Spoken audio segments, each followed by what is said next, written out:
still do 7 NUFC Matters shows for free a week. But if you want to support the channel, there are a few ways of doing it. Hit the like button on each live broadcast or video. This helps the channel grow. Hit the subscribe button and select the all notifications option. Hit the thanks button to buy a super sticker. You can do this on the live chat too. You can also join our Patreon page or buy us a coffee at the link in all of our video descriptions below. We are also looking for sponsors. If you want our latest advertising rates and how you can get involved, then email John at nufcmatters1892@gmail.com. Thanks.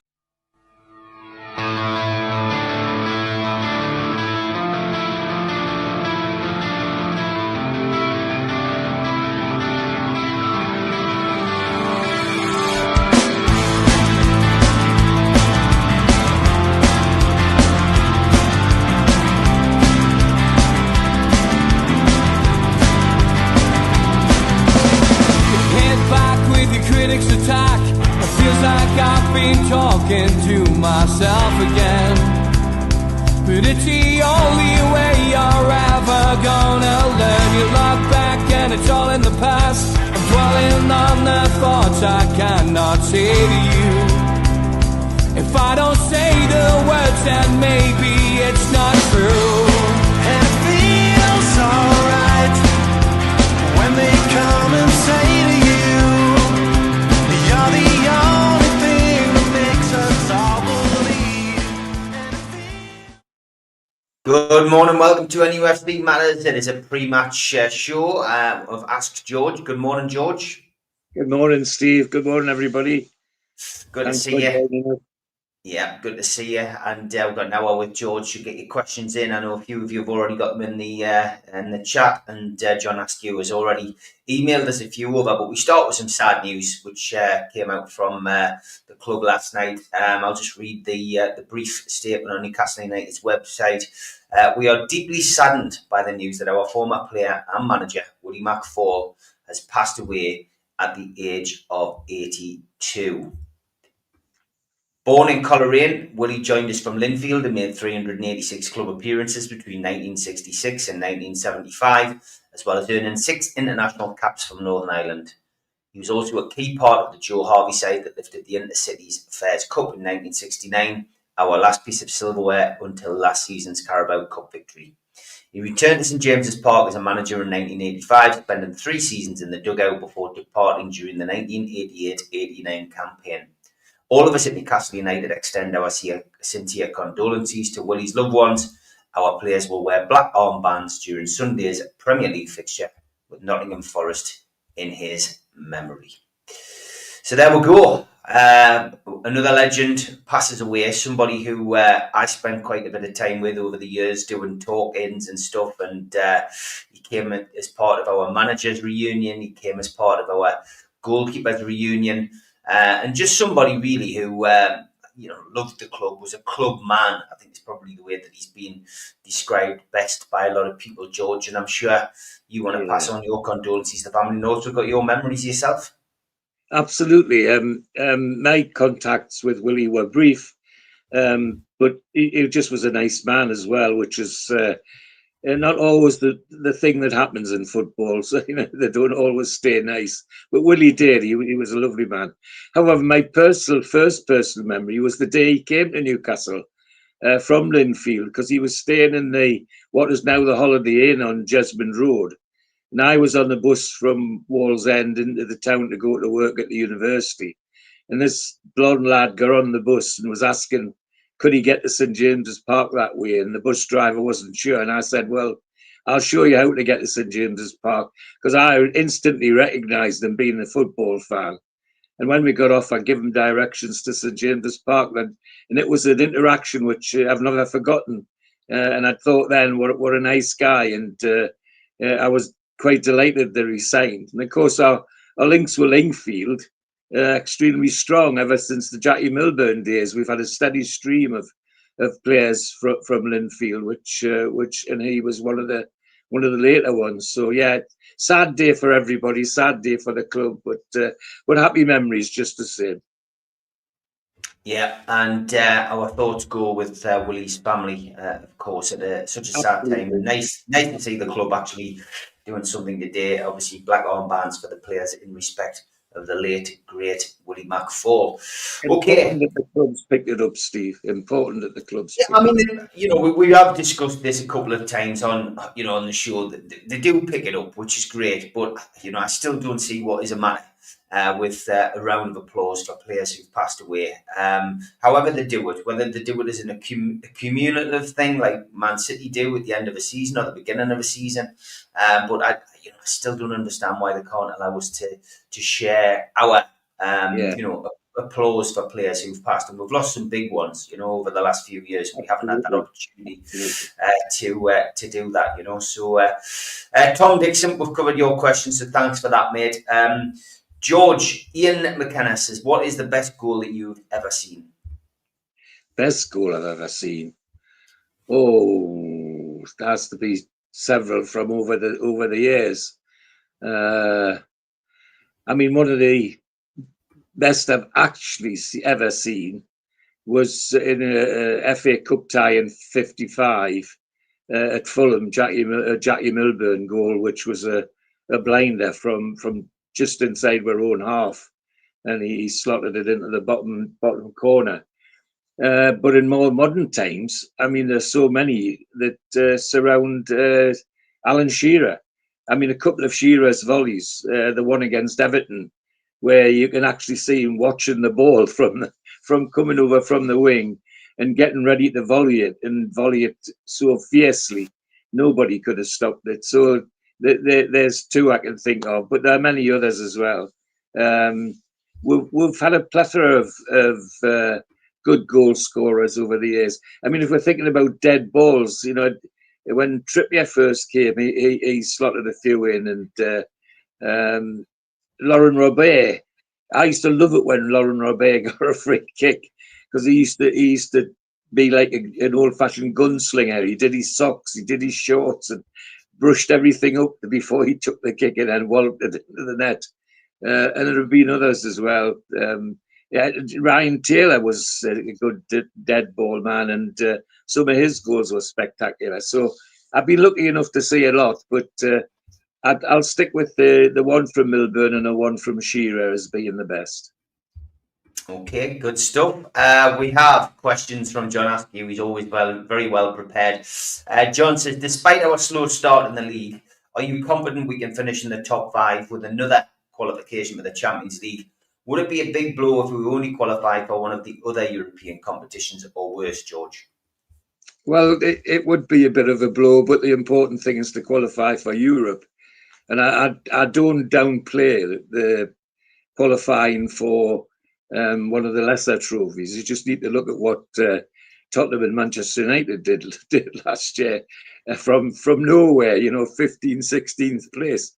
It was outrageous. But on the other hand, it's Europe nonetheless, and it's a step in the right direction.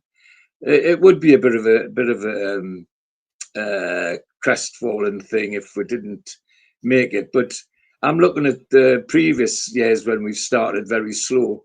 It was a couple of times. The last time we got into fourth, at this time of the year, we hadn't even a win. We went on a run and suddenly shot up the league. And the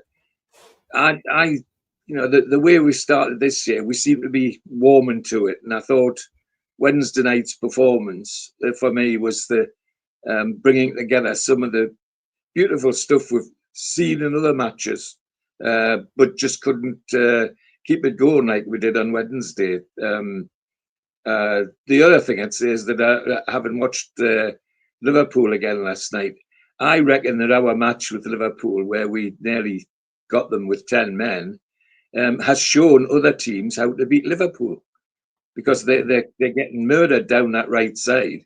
Which is what we did when we came back to 2-2. So there's so many positives, and I thought Wednesday nights was the start of it. The big test is today, isn't it? If we can repeat that sort of form and get a good result today, I think it sets us on the road to being amongst the front runners again. mean, we what's noticeable is that when we come up against the big teams, we always do well. You know, we don't get flattened. We always, we didn't get the points, but we never get flattened like some teams do, or rolled over. So I'm still confident that we'll get into the top 4 at the end of this season. Just keeping on that kind of note, Blue Rhythm Boy says Liverpool's chickens are coming home to roost. Who does George think will win the title? I mean, long way to go. It's only October, but that was quite a pivotal. It felt like a pivotal result again yesterday, with Liverpool losing again. This time to a late goal against Chelsea. Who do you think will win the title, George? I've got a feeling that the way things are going, for once in a lifetime, modern lifetime, I think Manchester City could be the dark horses. I think they could come up from behind. They've got a lot of new additions that are playing well. And I have a feeling that City could sneak up behind Arsenal and pip them to the post again. Okay, lots of questions coming in, so we'll try and get through as many as we can. Stephen Kennedy, good morning. He says, George, do you remember referee Roger Kirkpatrick? There was a character. Do you remember when his wig blew off on a windy day at St James's? I heard a story about him from George Courtney. He's going to continue that, I think, about a tannoy made announcement about a car in the car park. So he stopped the game, ran off the pitch to see to his car, and then came back and restarted the game with a dropped ball. Yeah, yes, he was indeed a character, and I do remember the wig thing. That was the, you know, to hear the people in the Gallagher corner howling the way they did. I mean, I don't know how we used to get over the embarrassment, to be perfectly honest. There's so many of these things. I didn't actually see the car parking thing, but I did hear about it. But I also have memories from other friends who, before he got into the first division, when he refereed in lower leagues, sometimes when he didn't have a spot in the football league, he used to take refereeing jobs in the non-league in all over the place. And one or two friends told me stories about him turning up. I think it was at Bishop Auckland, and he turned up with not just him, but his whole family, all his kids and his wife, all there for the match. So yes, he's a character I remember, but I do remember the wig thing. Yeah. Tom Dixon says there, question about George. Who do you think will get relegated from the Premier League this season? I'm going with Burnley, Wolves and Brentford. Wow. First two I can't, I would be with, but I'd be very surprised if Brentford were. I think the team that has to watch themselves this year may be a surprise team. And unless Aston Villa pull themselves together, although it looks like they're starting to, they'd have to look over their shoulder, because they've had real upset this year because of their financial position. Yeah, West Ham need to be careful, says Blue Rhythm Boy. I would say Leeds as well. Leeds just don't seem to have the kind of capabilities of other teams to be able to find that kind of goal in the last minute. They seem to concede a lot of goals as well.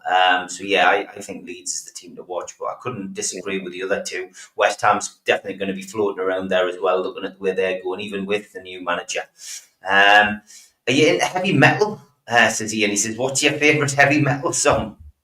Oh, goodness gracious! It would be an Iron Maiden thing.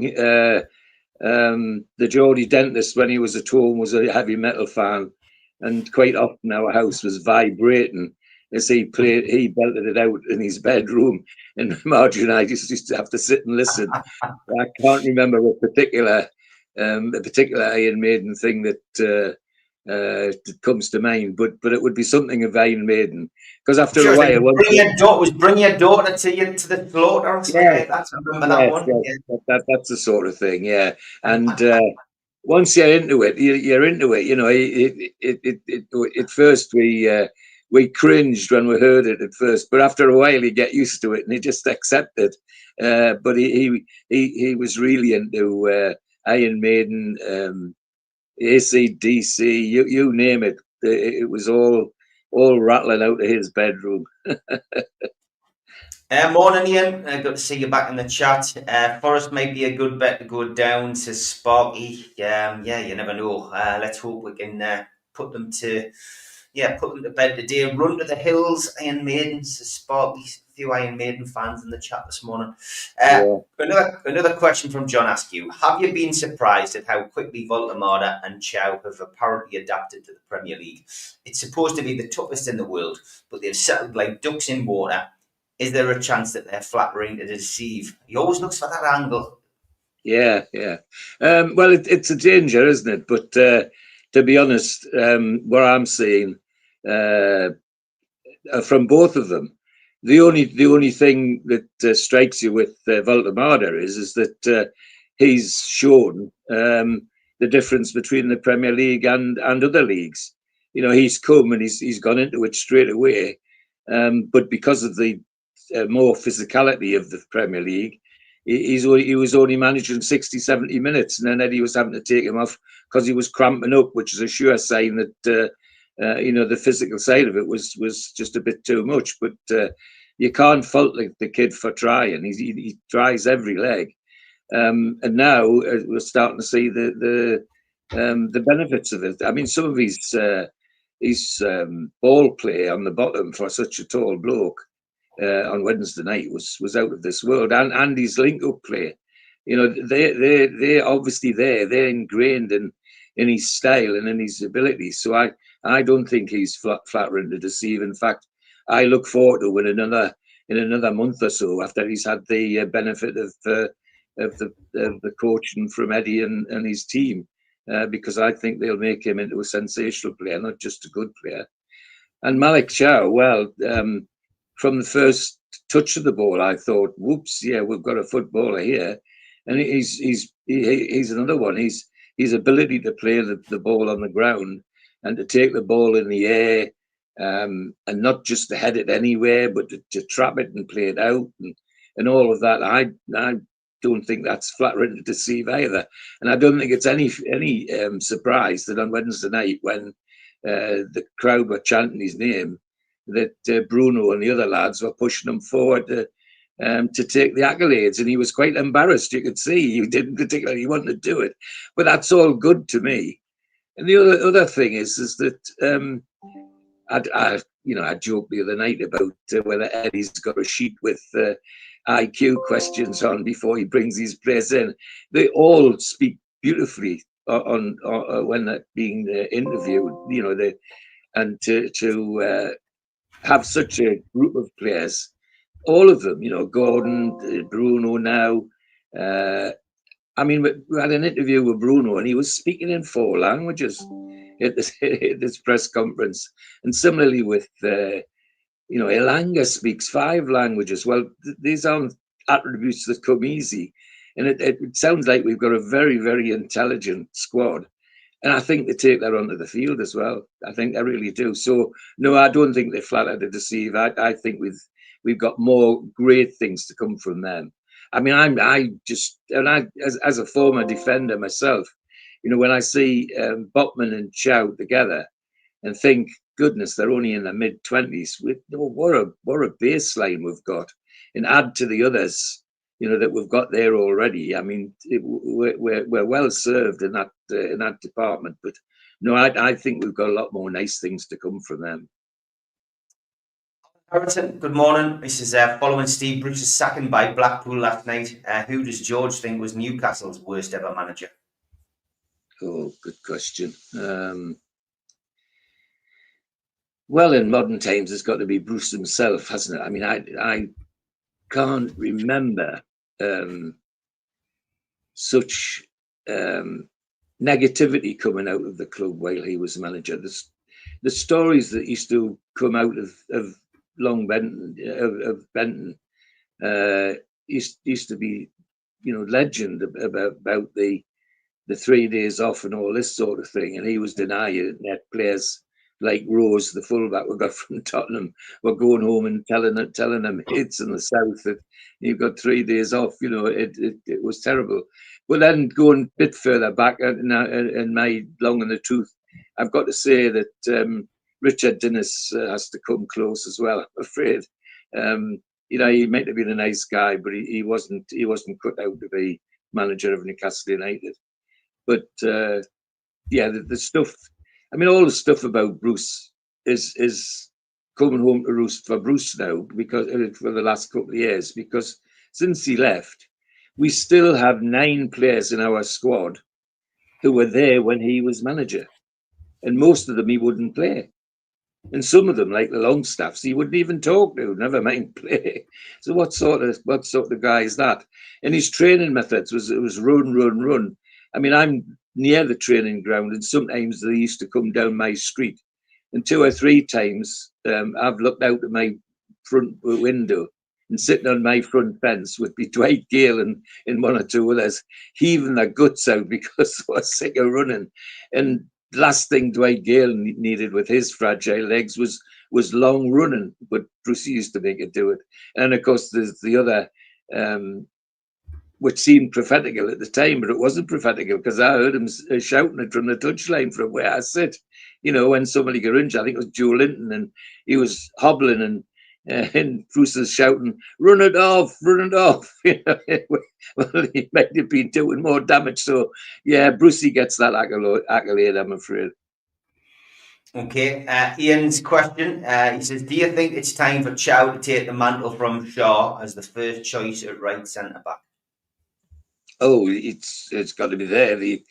The only area where I think Shaw still excels is the way he plays the ball out from the back, and those long through balls he plays still make him quite a devastating player. And of course, how many centre backs have got a CV with 54 goals on it? And Fabian Shaw has. But then when I see some of the stylish play from Chow, he's got to be moved. The shirt's his at the minute, as far as I'm concerned. So I think Fabian Shaw's, got to earn his way back, and I can't see how if he doesn't get back in the team. But what a player to have on the bench. I mean, we've bemoaned over the last few years, particularly last time we were in Europe, that we didn't have a bench that could affect what was happening on the field. Well, at the moment, that's one of the pluses for us. We've got a bench that can involve things, and Fabian Shaw's one of them. Okay, plenty of questions coming in. Keep them coming though. Where do we go next? Blue Rhythm Boy, do you think Eddie's got the potential to be our longest serving manager of the modern era? That's in Eddie's hands, Blue Rhythm Boy. It's if he keeps going the way he is at the moment, I can't see anybody wanting to shift him. He gets his, when something goes wrong, he still gets his level of criticism. But I always like the way he comes back. He always has the press conferences, etc., even before and after matches. He always has a comeback. He always has an honest opinion about why things happen and how he'll put them right. And he generally does. And if he keeps going the way he is, yes, he has the potential to be the longest serving manager, particularly if he can put another piece of silverware in the cupboard in the next couple of years, which is, in my opinion, eminently doable with the squad that he's got, and the squad that he makes. Because how many? I mean, look at the squad and think of how many players that have improved since they come to Newcastle United. And that's all down to Eddie and his methods. Keeps doing that. I can't see him going anywhere. John said that defensively, is this the best United team that George has seen? Might help with scrapping out 1-0 victories, particularly away from home. Any thoughts on that? Well, as I've just been saying, the fact that we've got Botman and Chow at the moment could easily be Byrne and Shaw, could easily be Botman and Shaw, could easily be Chow and Byrne. I mean, the permutations and all except that the Shaw and Byrne are slightly older, but with the two main ones being so young, and we've also got the young lad Murphy, who's obviously well thought of by Eddie as well. So, and we shouldn't forget him, because Eddie's likely to throw youngsters in as well. So yeah, it's looking very good. It's trying to draw a comparison. Yeah, it's slightly different, because we the terms were centre halves and wing backs, but the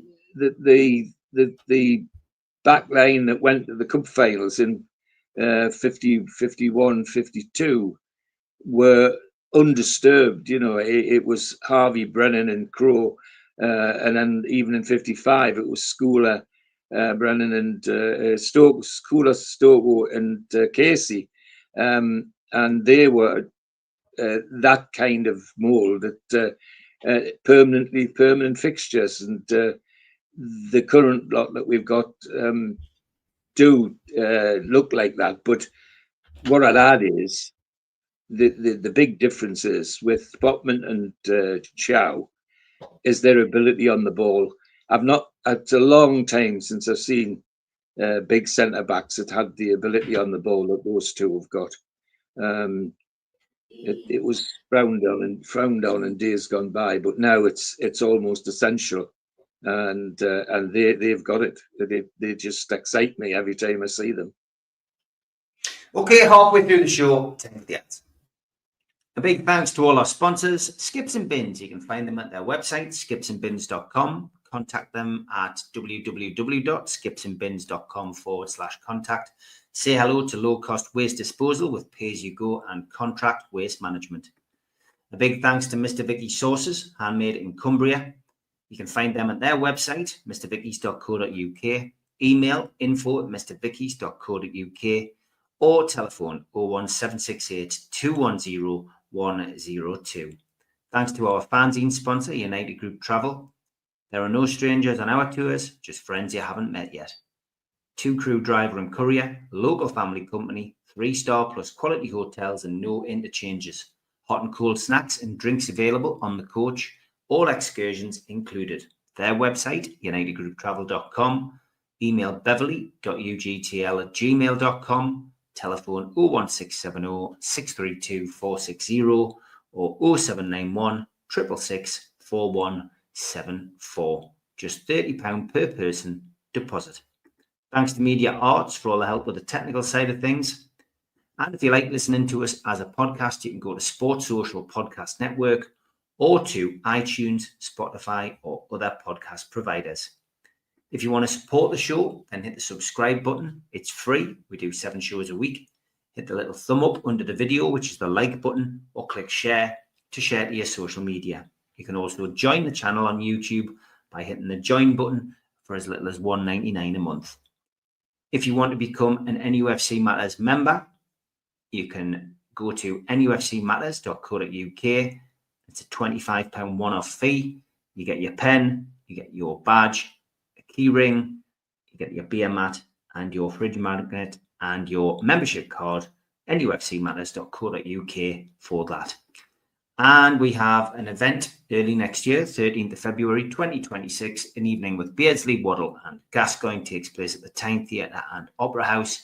To buy your tickets for that event, go to the box office 0191 243 1171 or Tyne Theatre and Opera House.uk.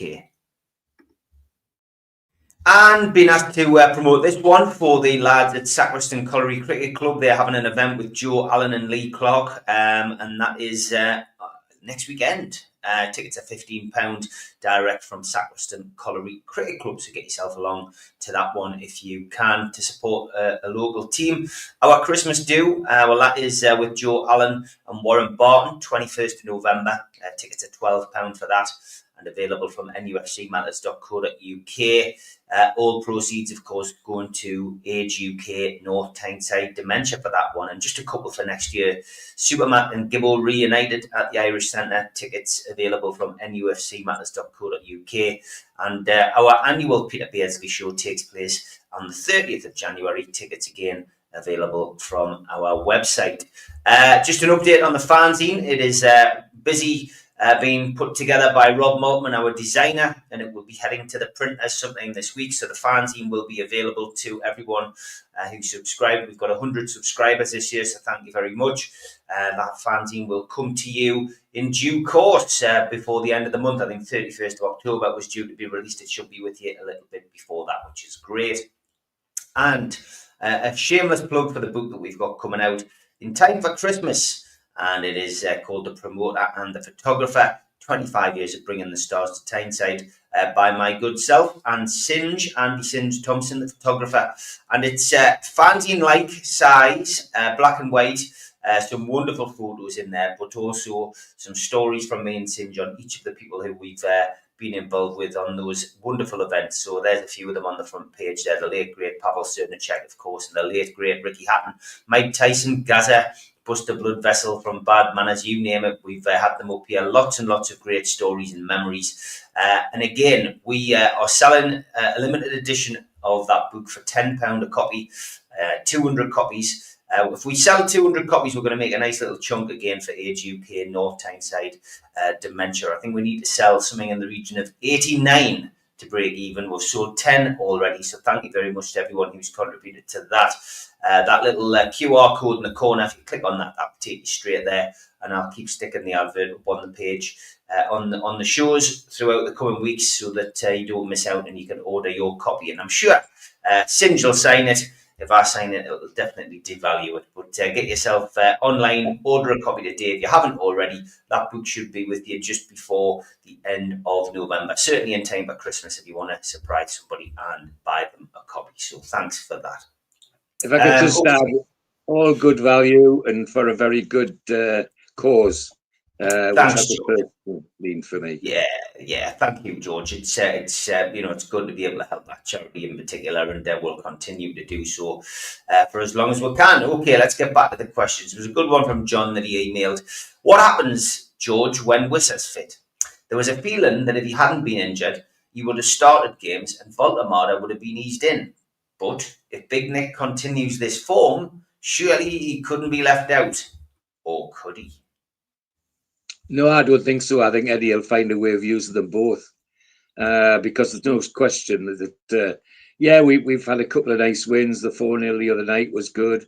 But we still needed, we still could do with that sort of thrust through the middle that we've been used to. And I would like to see Eddie find a way of including them both, because there's no doubt about it. Wissa's pace and his ability to hit the back of the net could be a huge asset. So I never felt that it would be one in and one out. I always thought that somehow Eddie would find a way of playing both in the team. And that's what I look forward to, I've got to say. Thanks to Ian, Toon Trader, who's just bought his copy of the book. Much appreciated, mate. Always value your support, mate, and hopefully see you at the Christmas do as well. Good question here from Trulls. Good morning. George, who is the best dribbler you've seen at NUFC? Best dribbler? Oh, wow. No, we're not talking about Steve Hasty after he's had 5 pints after a win. or me with me Coke in the Irish Centre. We've had some super ones. I mean, going back a little bit in time, Bobby Mitchell was nicknamed the Bobby Dazzler because of that. He was infuriating. He'd beat everybody down the right side of the defence of the opponents, and then go back and do it again. People used to get really hot under the collar because he would be dribbling and dribbling and dribbling. But we've had some others as well who did it at pace. I mean, Tony Green was a great dribbler, but with a bit of pace as well, which made it devastating. And as we get closer to modern times, well, you've got to go a long way to beat Peter Beardsley, is my honest opinion. Peter's, a legend, but I sometimes think there's areas of his game where he's underrated, and I think some of the superb dribbles. I mean, we talk the modern parlance is box to box. Well, Peter Beardsley was box to box before that term was invented, and usually he got the ball on the edge of ours and dribbled his way to the edge of the opponent's penalty area. So Peter was quite a stylish dribbler as well. I'm trying to think even more. In Fair's Cup terms, we had two wingers, Jim Scott and Jackie Sinclair, both of whom could dribble, were good dribblers. So we've had a good range of people in that area. If I was pressed to say best, I'd have to go back to Peter Beardsley. Okay, Stephen Kennedy agrees. Got an email in from Larry Drummond. Glad to hear the fans have arrived, Larry, after that confusion. I hope you enjoy them. I was behind the goal when McFall saved the penalty at Rangers and got post window smashed on the way out of Glasgow. Yes, those were weird times, weren't they, back then? But yeah, I remember reading a lot about that. But yeah, thanks for sharing that, Larry. John had another question. Are you concerned, George, that the current midfield three might suffer burnout at some stage due to the number of games that they've got to play? Had we been where we were, say, 3 or 4 years ago, I might have been. But now that we've got this team of people around the squad who are managing their games and managing how they wind down and all of that sort of thing, no, I don't think Eddie would let it happen. He would get the advice. I mean, look at how gently they're managing Lewis Hall. On his way back. A couple of years ago, he'd have been thrown back in, and that would have been it. And we might well have had another year out for Lewis Hall. Where now, because he's been managed in the way he is. So I don't think there's a danger of burn out. But on the other hand, they've got to be careful because we've got a captain who wants to play every minute, every second. In a Valley says to him, "Are you playing?" And of course I'm playing. He's on the field. So you've got to manage that as well. Players' expectations against what's sensible. But I go back the way I started. I think the way that they've brought a lot of good science and sports science into what they're doing now with bunts particularly, I think we're seeing the value of that already, and I think that would protect the midfield three that we've got at the moment, but also gives us an opportunity to bring on people like Lewis Miley and others who are and the Jacob Ramsey, who we've just brought from Villa, has got to be in there as well. So there may be a bit of rotation, but I don't see Eddie and his team allowing them to burn out now. Big thanks to everybody watching on Twitter. We've got over 300 of you tuned in this morning. If you haven't already jumped onto YouTube and searched NUFC Matters and subscribed to the channel for free, then please do. We do 7 shows a week.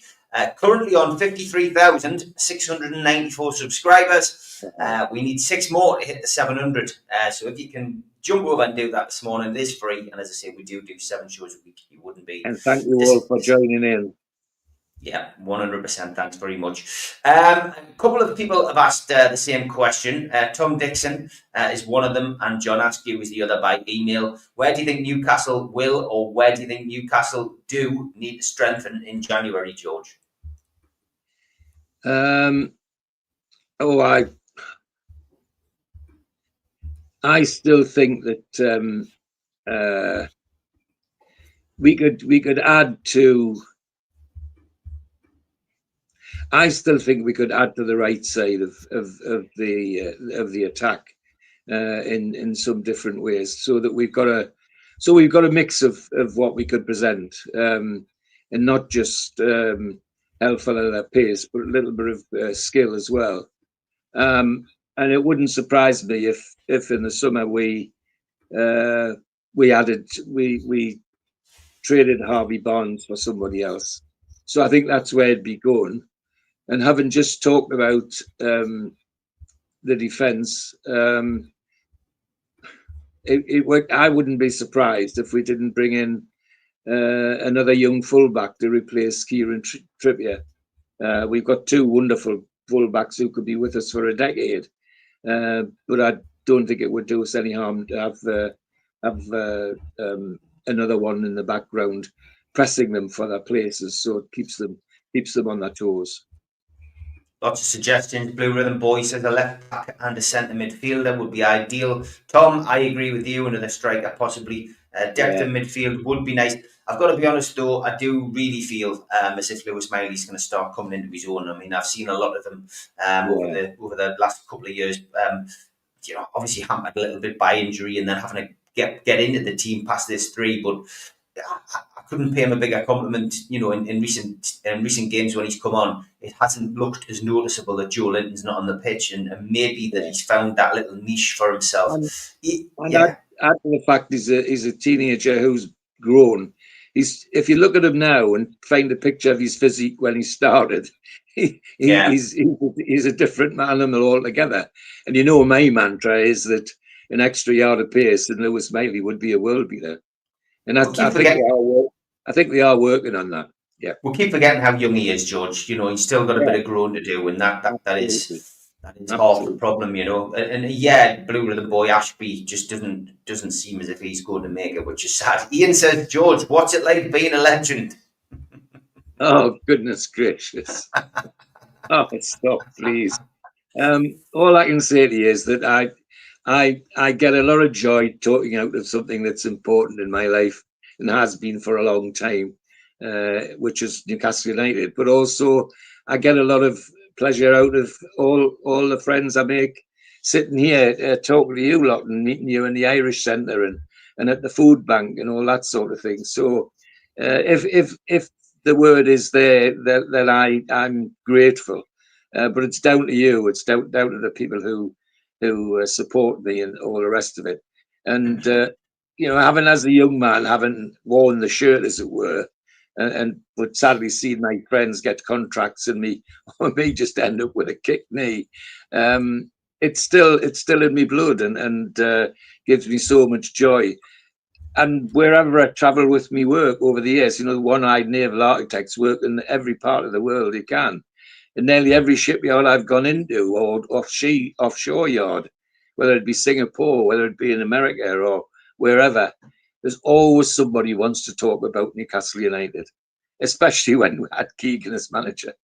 I remember going into Singapore shipyard, Sambuang in Singapore, and every porthole I passed, there was a head popping out saying, "How's the tune doing? How's the tune doing?" So all of that's important to me and has given me a great addition to all the wonderful things I've done in my life. But I do value it, and I'm grateful to you all feeling like that, because I enjoy it. It's as simple as that. So thank you very much. You're all very kind. Ian says, which TV series would you recommend at the minute? There are millions of them, he says.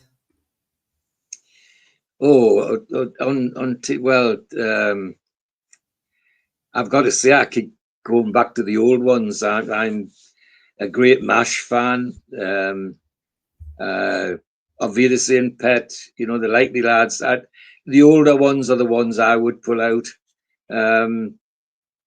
I do have an enjoyment of some of the detective things that's on occasionally. They've just brought back Foyle's War, and I used to enjoy that as a series. It was different, so very varied. But there's lots of good stuff out there. But if I'm pressed, I always go back to MASH.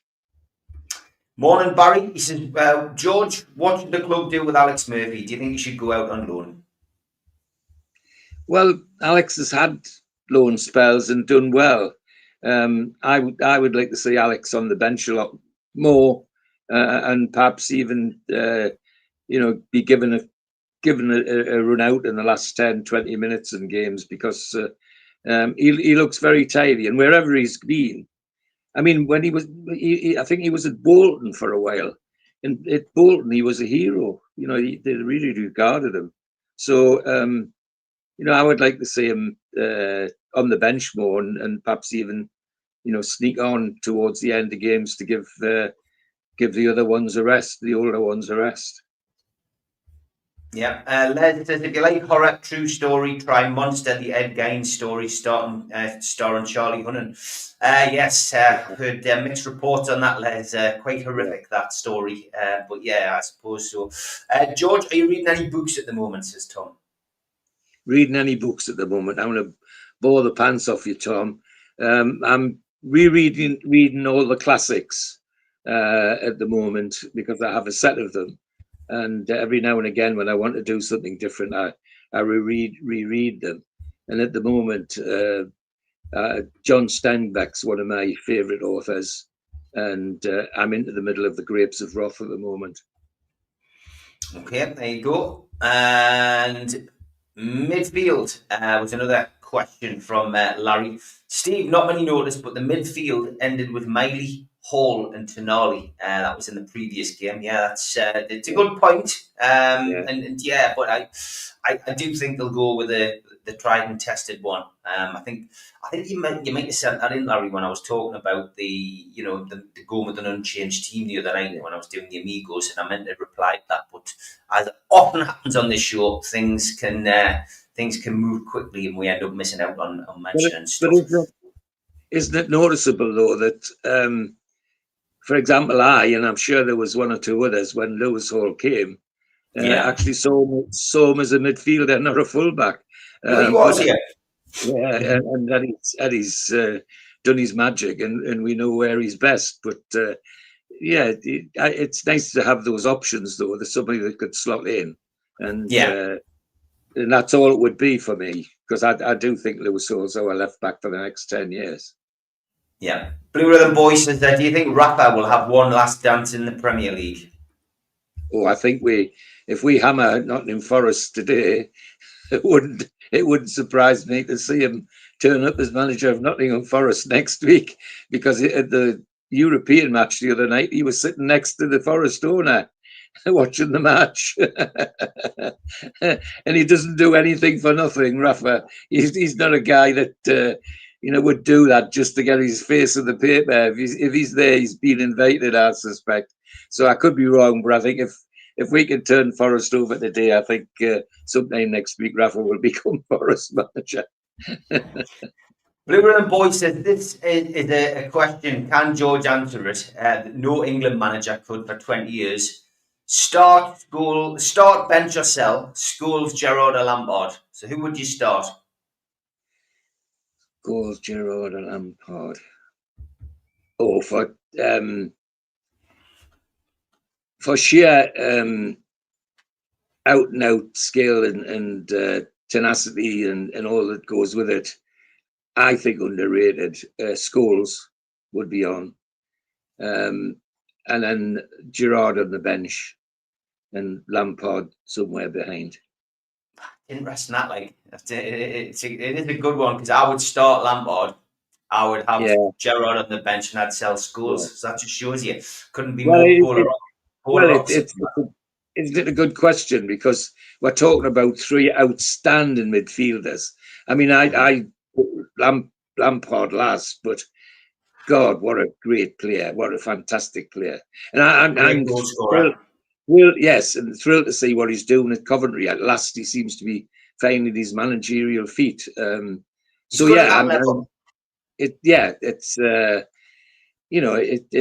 what a good three to pick. Good question. Stephen Kennedy says, George, top 3 John Wayne movies. Mine are Hondo, In Harm's Way, and The Searchers. And I would love to see a modern day remake of In Harm's Way, he says. I agree. But I like these older ones. True Grit was a good one. And one of these very, very, very early ones that made him famous, Stagecoach, I think it was. Some of those could easily be remade and be very valuable. Yeah. Les, there's a lot of clubs currently have few, if any, English players in their first 11. Newcastle seem to be an exception at times. What's your thoughts? Well, I think it's for the national game, for the England team, having teams that and some of them are at the top, like Liverpool, Chelsea, although Chelsea have one or two. Increasingly Tottenham now more overseas players, and I think it's a disaster for the national game if that continues the way it's going. And I'm delighted that we have an English manager who manages a squad that has English players in it and who play in the English in the England international team. I think that's a great combination. But the fact that there are so few clubs that have England players, we're always going to be getting players picked on for international duty because we've got them in abundance. But it worries me. My short answer is it worries me for the national game that some of our top teams, like Liverpool particularly, have very few English players in them. Even British players now. I mean, they did have a couple. Well, I had Robertson last night, but after that, it's a struggle, to find even on the bench players. So yeah, I think it's a worry for the national game. Troll says, what do you think about Liverpool maybe trying to sign Botman in the January window? Oh well. One of the problems of having great players is other people will envy them. It's interesting that he chose Botman because Van Dijk looks like he's on his way out the way things are going at the moment, and of course he's a natural replacement in the Dutch team for Van Dijk. So it wouldn't be surprising, but I don't know. I've got a sneaking fancy that that's not a direction that Sven Botman would go in. I think he's nicely planted on Tyneside, I think, and I don't see any issue other than an enormous bid for him turning things over. But no, I don't think so. But you've got to accept if we've got players playing well as they are, Botman, Chow. Chow's the one I think people will look at because his football ability is so outstanding. How on earth people have missed him in Italy for all that time. In their years, I think he's the one that people will look at more. But it wouldn't surprise me. But we that's football, unfortunately. Yeah, certainly is. Only saw half of the Chelsea game yesterday. Pool's number 9 hardly touched the ball. Did he get more in the second half? No, he didn't at all. He's definitely struggling down there. Yeah, it is quite funny. Okay, let's get the last couple of questions. Who is the best English player of all time in your mind, George? Oh, all time. Oh, my goodness gracious. Oh, I mean, I have favourites myself. England centre-back, England captain, Billy Wright used to be a favourite of mine. If we come more forward, more to an attacking sense, I have to say that we've had a range of attackers who were absolutely superb. Midfielders, Johnny Haynes was an idol of mine. Very clever player. Didn't get the number of caps I think he deserved, but then there were so many other people wanted to play. Well, those that did get the caps and did get the reputation, I mean, you can't leave out people like Stanley Matthews, because there's no question in my mind that if Stanley Matthews not been around, Jackie Milburn would have played a lot more for England. And who else? In modern era, you can't deny some of the goal scorers. You can't deny Harry Kane. I mean, love him, I hate him. He's banked the ball in the back of the net, and some who could have been and I think would have been the greatest of all, was killed in the Munich air crash, Duncan Edwards. For anybody if you can find any YouTube footage of Duncan Edwards, you're in for a treat. The lad could play anywhere. His physique, his pace, he could score goals.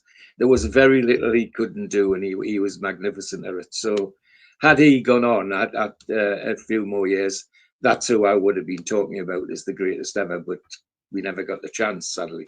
So there's a range for you, but everybody will have their favourites, I've no doubt. Favourite biscuits, George? Oh my goodness, yeah. Well, that's not too hard. Twix. Okay. Twix. And would you rather England win the next World Cup or England or Newcastle win the Carabao Cup again? No greedy duck allowed, he says. One or the other. Well, it's got to be Newcastle winning the Carabao Cup again, hasn't it? Yes, I love England a bits as well, but the silverware in the cabinet at St James's Park's more important to me than that, I'm afraid. So yeah, another Carabao Cup win would be great. Why not an FA Cup win to go with it? Blue Ribbon Boy says, have you got any words on Les Ferdinand, George? I feel he's underrated as a Premier League striker in the history of the club. Oh, I think underrated striker overall, and even for England, I don't think he got the credit he deserved either. But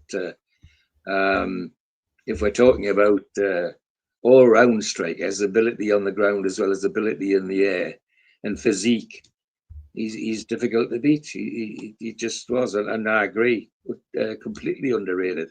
And I think I still can't understand how some club doesn't use them in a better way than they do at the moment. Les Ferdinand has the ability to be more than just an ambassador at games, to talk to people and treat them nice. He could actually, I'm sure he could do something on the coaching side, on the development of footballers in a way in which has not been accepted yet. Okay, and the last couple of questions. What's your best atmosphere at a game? I think we've had that one before, but can you refresh your memory, George, and remind us what you said? Yeah, I mean, going back a little bit, the initial Barcelona game was unbelievable, and then the game against PSG when we beat them 4-1. I mean, it was just electric, and certainly would take some beating. We repeated it again in some ways against Barcelona, but not quite as much. Although I understand that the roar when the goal went in against Barcelona was one of the loudest there's been at St James's Park, 123 decibels, I think.